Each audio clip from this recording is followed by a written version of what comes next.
Drone ব্যবহার করে অবস্থান শনাক্ত করে হেলিকপ্টার থেকে গুলি করে করার নির্দেশ তিনি দিয়েছেন। এই এভিডেন্স দিয়ে আন্তর্জাতিক কোনো আদালত হোক, বিশ্বের যে কোনো দেশের যে কোনো আদালতে তোলা হোক, অকাট্যভাবে এই অপরাধীদের, এই আসামিদের অপরাধ প্রমাণিত হবে। এই অর্ডারটা যে সত্যিকার অর্থে তিনি দিয়েছিলেন সেই ব্যাপারে পুলিশ বাহিনীর তদানীন্তন যিনি প্রধান, তিনি সরাসরি কোর্টে সাক্ষী দিয়ে বলেছেন যে এই লেথাল ওয়েপন ব্যবহার করা, হেলিকপ্টার ব্যবহার করা বা ড্রোন ব্যবহার করার ব্যাপারে নির্দেশনা তিনি পেয়েছিলেন।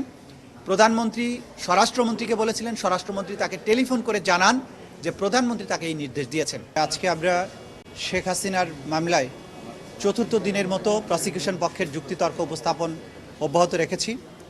আজকে শেখ হাসিনার মামলায় যে তথ্য, বিশেষ করে যে বিষয়গুলোকে আমরা তুলে ধরার চেষ্টা করেছি, যদিও লাইভের মাধ্যমে আপনারা দেখেছেন, অতিরিক্ত হিসাবে যেটা আমরা বলতে চাই যে তার সুপিরিয়র স্ট্যাটাসকে ব্যবহার করে তিনি যে নির্দেশ দিয়েছিলেন মারণাস্ত্র বা লিথাল ওয়েপন ব্যবহার করে, হেলিকপ্টার, ড্রোন ব্যবহার করে আন্দোলনকারীদেরকে হত্যা করতে, সেইটার উপরে আমাদের আর্গুমেন্ট আমরা বিশেষভাবে কনসেন্ট্রেটেড রেখেছি।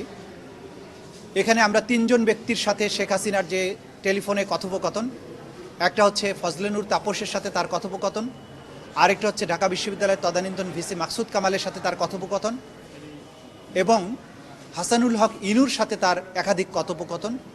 এই কথোপকথনে তিনি নিশ্চিত করেছেন যে তিনি আইন শৃঙ্খলা রক্ষাকারী বাহিনীকে, পুলিশ, বিজিবি, র্যাব, তাদেরকে এই নির্দেশ দিয়েছেন যে আন্দোলনকারীদেরকে লিথাল ওয়েপন ব্যবহার করে দেখামাত্রই, অর্থাৎ জমায়েত হওয়ার আগেই, শুরু থেকেই হত্যা করার নির্দেশ দিয়েছেন।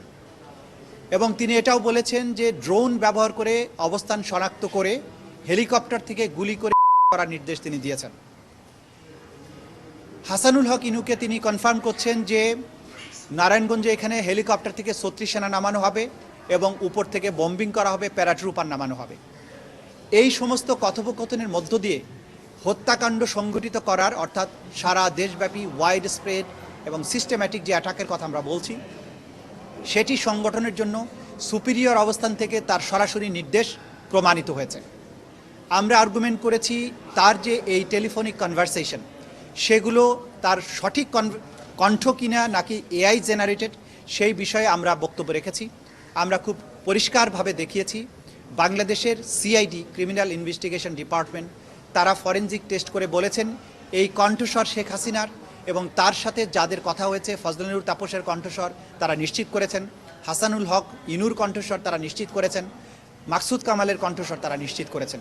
এবং এই আলাপনটা, এটা যে আর্টিফিশিয়াল ইন্টেলিজেন্স দ্বারা করা হয়নি, সেটিও তারা নিশ্চিত করেছেন।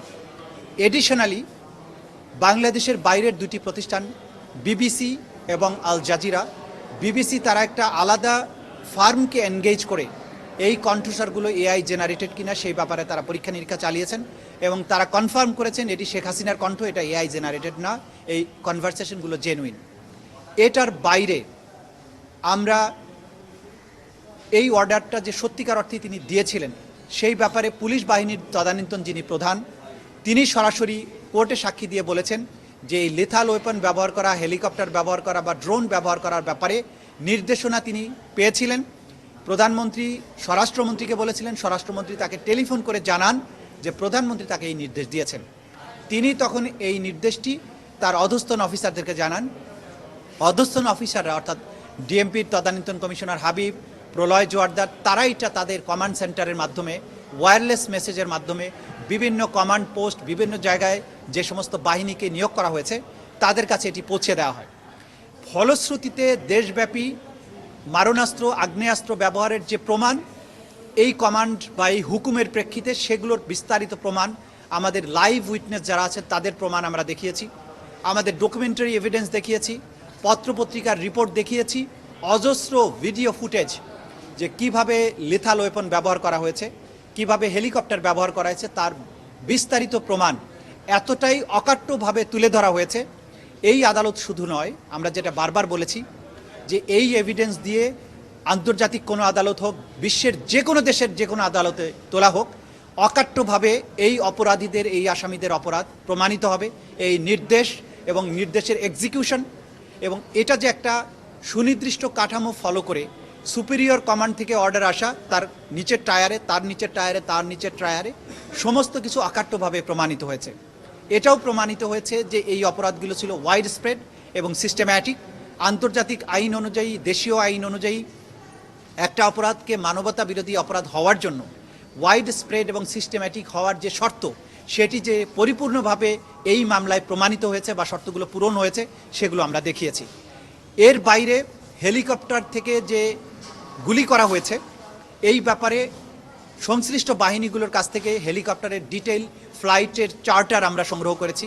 সেই ফ্লাইটগুলোতে কতক্ষণ ফ্লাইটের ডিউরেশন ছিল সেগুলো আমরা দেখিয়েছি। সেই ফ্লাইটগুলো অপারেট করেছেন কোন কোন পাইলট, তাদের নাম, ফোন নাম্বার আমরা দেখিয়েছি। ওইখানে পাইলট ছাড়া আর কোন কোন সৈনিক বা অফিসার যাত্রী ছিলেন ফ্লাইটগুলোতে, সেগুলো আমরা দেখিয়েছি। কি কি অস্ত্র সেখানে ব্যবহার করা হয়েছে, তোলা হয়েছে, তার তালিকা আমরা দিয়েছি। কত রাউন্ড গুলি ফায়ার করা হয়েছে সেগুলো আমরা দিয়েছি।